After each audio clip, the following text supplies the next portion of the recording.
Now it is Q&A time, and I remind all the attendees that all questions will be collected, addressed, and published in the Parma Summer School 2021 website.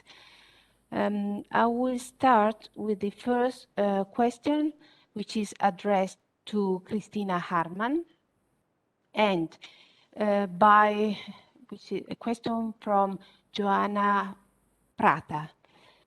How to deal with the public's confusion between new technologies and ultra-processed foods? Yes, thank you for this question.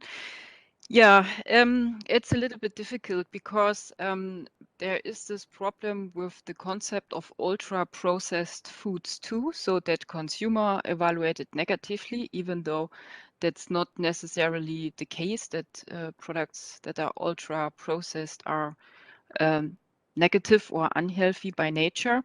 So I guess what we have to do is informing people about it, and then yeah, show them that there are benefits related to the new technology, and that there are no risks, or that they have some kind of misconceptions maybe. So, but it's a very difficult thing to handle this fear of processing, food processing, and then yeah, this negative image of food processing. Thank you. Next question again to Christina Harman. The question is from Jorn Lamke.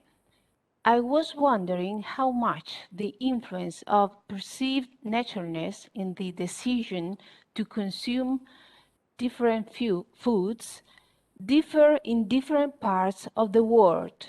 Why is this? Good question. So what we saw is that this preference for naturalness, so close to nature, no human intervention, that's something people value around the world. So not only in Europe, where naturalness is linked to positive associations or positive evokes positive emotions. We can see this in other parts of the world too.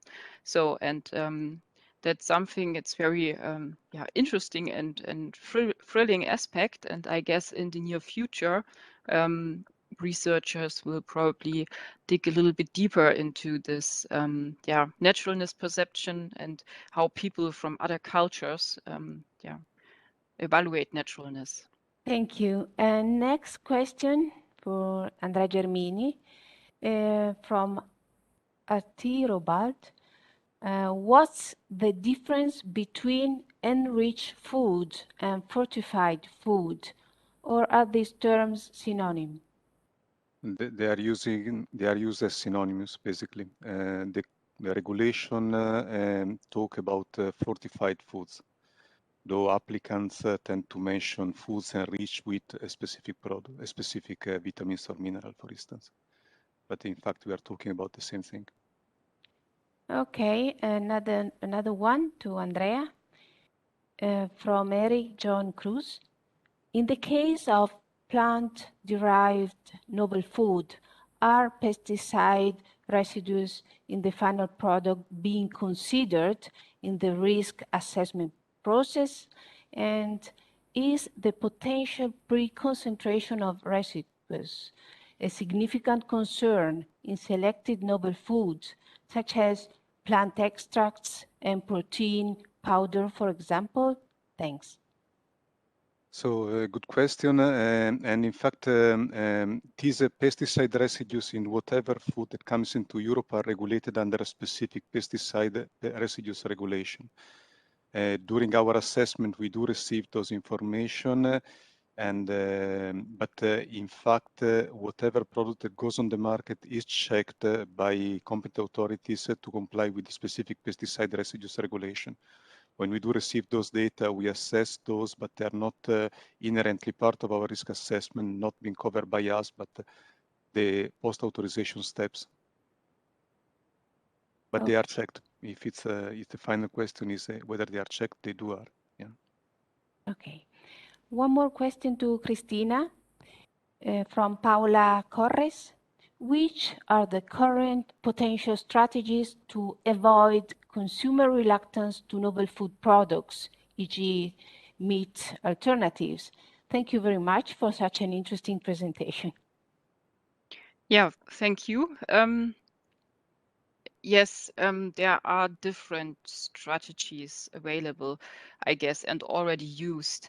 Some manufacturers, for example, try to develop meat alternatives that have very short ingredients lists. Let's say instead of having like 20, 30 ingredients and consumers are not familiar with them, they just have, I think, 3 or so. And this is something that people evaluate positive.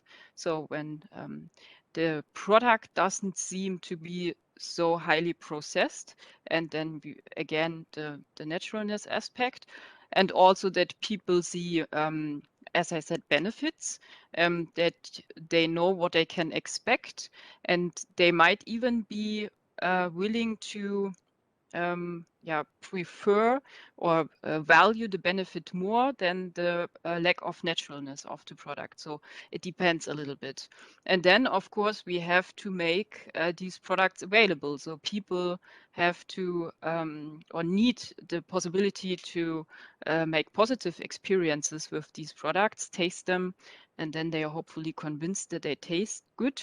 And that they are accessible, visible, and that are some strategies we can use. That to decrease a little bit this reluctance. Okay, thank you. Next question for Nicoletta. Question regarding what makes a GM plant.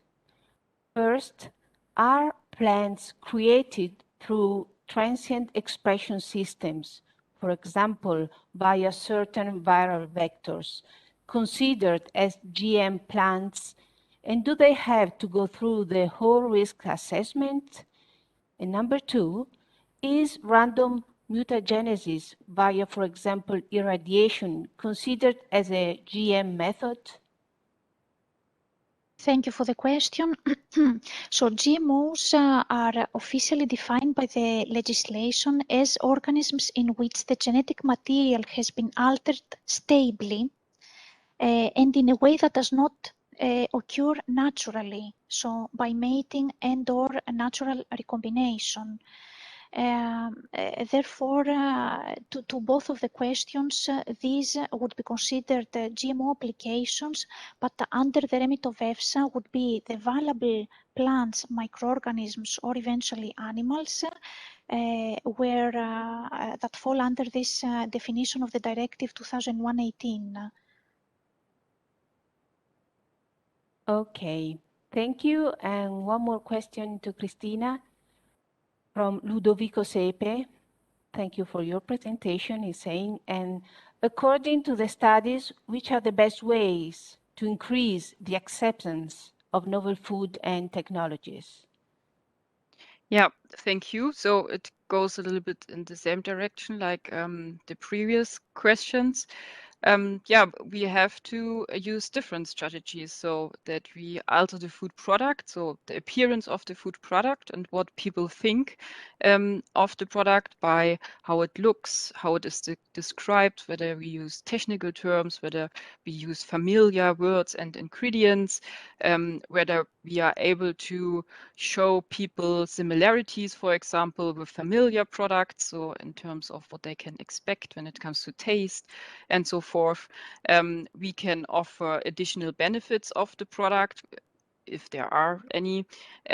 We can try to give them arguments why it makes sense to eat a new product. We can help people to decrease their rejection intentions by giving them the possibility to have contact with the new product, try it out, make positive eating experiences. So there are many strategies for the product itself or for the consumer that can help to increase acceptance of certain products. I guess it's not possible that every person, every consumer in the end is open to these kind of products. So we will always probably have more like niche products, and the traditional ones are eaten by the majority, but still, as we can see with the meat alternative groups,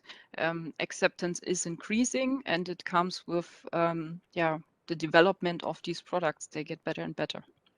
Thank you very much. All the presentation were very, very interesting, and so I want to thank all the speakers. Now it's break time, and we will be back in 10 minutes. Thank you.